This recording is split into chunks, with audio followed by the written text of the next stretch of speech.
Imagine waking up tomorrow morning and your phone doesn't work.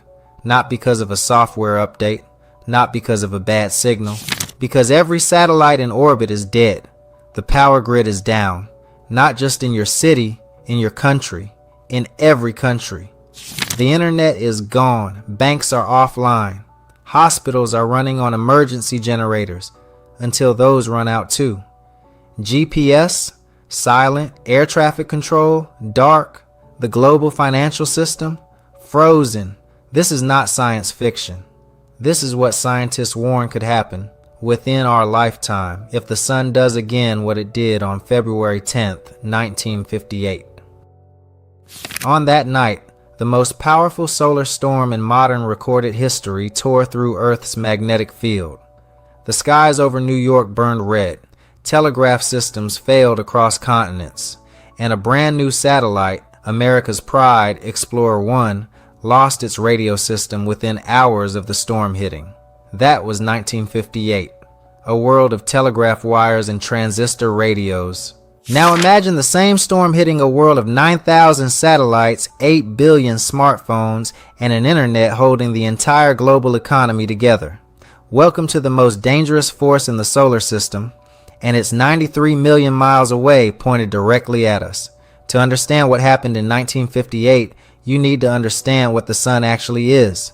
Not just a ball of fire in the sky, a 4.6 billion-year-old nuclear furnace, 1.3 million times the volume of Earth, burning at 15 million degrees at its core. It doesn't just give us light and warmth, it shapes the entire electromagnetic environment of our solar system. And it is violent, incomprehensibly, relentlessly violent. Every 11 years, the sun goes through a cycle of activity, building from quiet to maximum, when dark regions called sunspots multiply across its surface. These sunspots are knots of twisted magnetic energy. When they snap and release that energy, the result is a solar flare, a burst of radiation traveling at the speed of light. Sometimes that flare launches a coronal mass ejection, a billion-ton cloud of magnetized plasma hurled into space at up to 2 million miles per hour. If that cloud hits Earth, we call it a geomagnetic storm. And in the 1950s, the sun was at the peak of what scientists now call Solar Cycle 19, the most powerful solar cycle ever recorded in human history. The sunspot count reached 285 in March 1958, the highest number ever measured. The sun was angrier than at any point in at least 400 years, and on February 9, 1958, it unleashed something extraordinary. It began with a flare. At 4:08 p.m. on February 9, 1958, observers at the Sacramento Peak Solar Observatory in New Mexico detected a massive eruption on the sun's surface. A sunspot region the size of 3 billion square miles had been rumbling for days. 7 smaller flares had already fired that day, like tremors before an earthquake.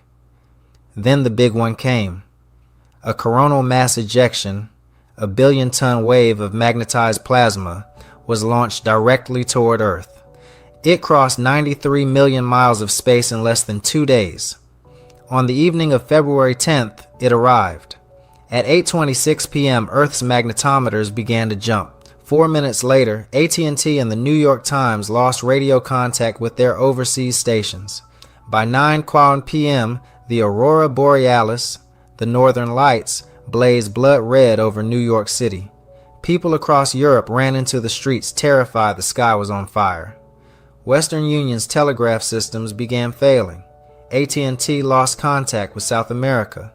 RCA lost contact with Africa. By 11 p.m., a complete radio blackout had settled over the North Atlantic. The entire United States was cut off from the rest of the world. And then there was Explorer 1. Just 2 weeks earlier, America had launched its first successful satellite into orbit, a triumph of the space age, a direct response to the Soviet Union's Sputnik, the nation's pride. On the night of February 10th, the storm's geomagnetic surge knocked out Explorer 1's primary radio system, dead, within hours of the storm hitting. In 1958, the world had one satellite. and the sun destroyed it in a night. Now here's something that most people don't know. The 1958 storm, as catastrophic as it was not even the worst solar event in recorded history. That title belongs to September 1st, 1859, the Carrington event. British astronomer Richard Carrington was sketching sunspots when he witnessed a blinding white flash, the first solar flare ever recorded by human eyes. Hours later, the largest coronal mass ejection in recorded history slammed into Earth. It crossed 93 million miles in just 17 hours, when a typical CME takes several days. The aurora was visible from Cuba, from Hawaii, from the southern tip of South America. Telegraph systems across Europe and North America caught fire, literally. Operators received electric shocks. Some telegraph stations burst into flames. And in a bizarre twist, some telegraph operators discovered they could send and receive messages with no battery power at all, running purely on the electrical current induced by the aurora. The storm was estimated at X45 magnitude, more than 5 times stronger than the most powerful flare of the last decade. The 1958 storm was its younger sibling, still fourth largest in the modern record, still powerful enough to black out a continent, and scientists warn us, the Carrington event was not a once-in-civilization anomaly, it was a once-in-a-century event. We are now 166 years overdue. The probability of a Carrington-class storm in the next 10 years, 12%. That number seems small, until you think about what it means if it happens. In 1958, the storm disrupted radio. It killed a satellite. It shut down telegraphs. Devastating, but survivable. Now ask yourself, what does our world run on? Everything. Everything runs on electricity, satellites, and the internet. Your water supply is managed by electronic control systems. Your food supply chain relies on GPS logistics. Your hospital's life support machines run on the power grid. Your bank account exists as data on servers. Every traffic light, every air traffic controller, every military system, every emergency service, all of it sits on an electrical infrastructure that a major solar storm could tear apart in minutes. Here is what the National Academies of Sciences concluded. A Carrington-level solar storm today would cause up to $2 trillion in damage to the United States alone. Between 20 and 40 million Americans would lose power for anywhere from 16 days to 2 years. 2 years without power. The reason recovery would take so long comes down to one critical vulnerability: high voltage transformers. These are the massive machines, some weighing 400 tons, that form the backbone of every major power grid on Earth. A geomagnetic surge would burn them out, fry their circuits in minutes. And here's the nightmare: they are not mass-produced. Each one is custom-built. Each one takes 4 years to manufacture. There are not enough spares. There is no emergency stockpile. If a Carrington-level storm hit tomorrow, we could not replace them fast enough. The internet would go dark. Not just slowly, suddenly. The storm would induce currents in the undersea cables that form the internet's backbone, potentially destroying the data centers and junction points that keep the entire global network alive. Internet service providers would go offline. Banking systems would freeze. Communications would collapse. Satellites, all 9,000 of them, would be hit by energized particles burning out their circuit boards. GPS would fail. Military coordination would collapse. Civilian aviation would be grounded. A National Academy of Sciences report warned that recovery from a Carrington-class storm could take up to a decade and cost many trillions of dollars. A decade without a functioning global civilization. Is that the Stone Age? Not quite, but it would be a darkness unlike anything the modern world has ever experienced. And here's the part that should truly disturb you. This nearly happened. In our lifetime. July 23, 2012. On that day, the sun unleashed a coronal mass ejection that scientists later classified as a Carrington-class event, the most powerful storm since 1859. It was massive. It was fast. It was exactly the kind of event that would have sent our civilization back decades. It missed Earth by 9 days. 9 days earlier in Earth's orbital path, and our planet would have been directly in its path. NASA physicist Daniel Baker later said, "If it had hit, we would still be picking up the pieces." 9 days. That's the margin, not centuries. Not decades. 9 days in 2012.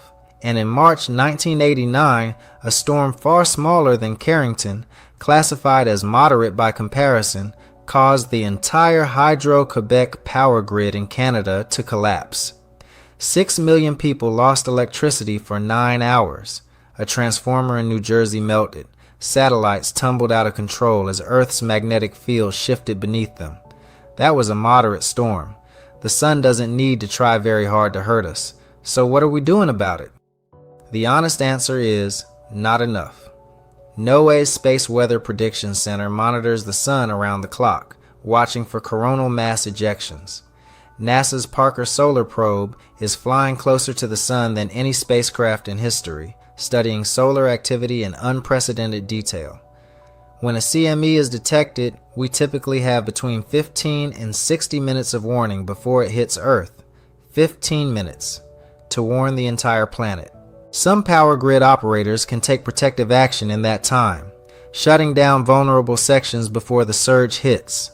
Some satellite operators can put their spacecraft into safe mode, but a full Carrington-level event moves so fast and hits so broadly that no coordinated global response is realistically possible in that window.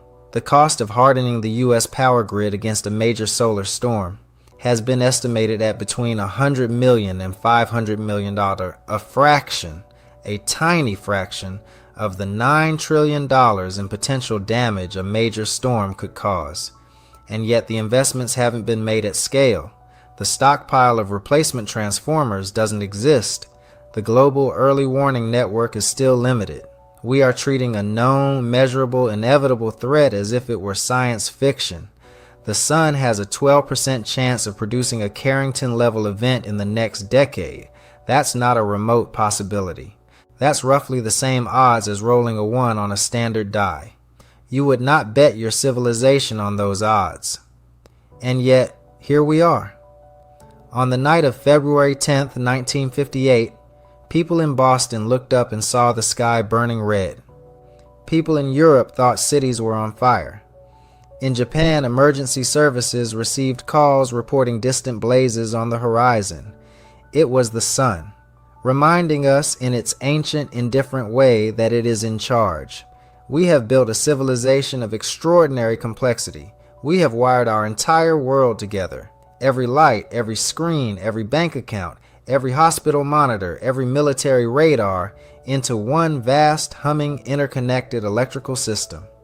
And that system has one weakness. The same star that makes life on Earth possible can also end civilization as we know it. Not through malice, not through warning. Just by doing what it has always done, flaring, erupting, hurling its energy into space. We know it's coming.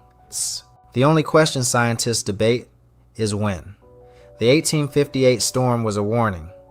The 1958 storm was a louder warning.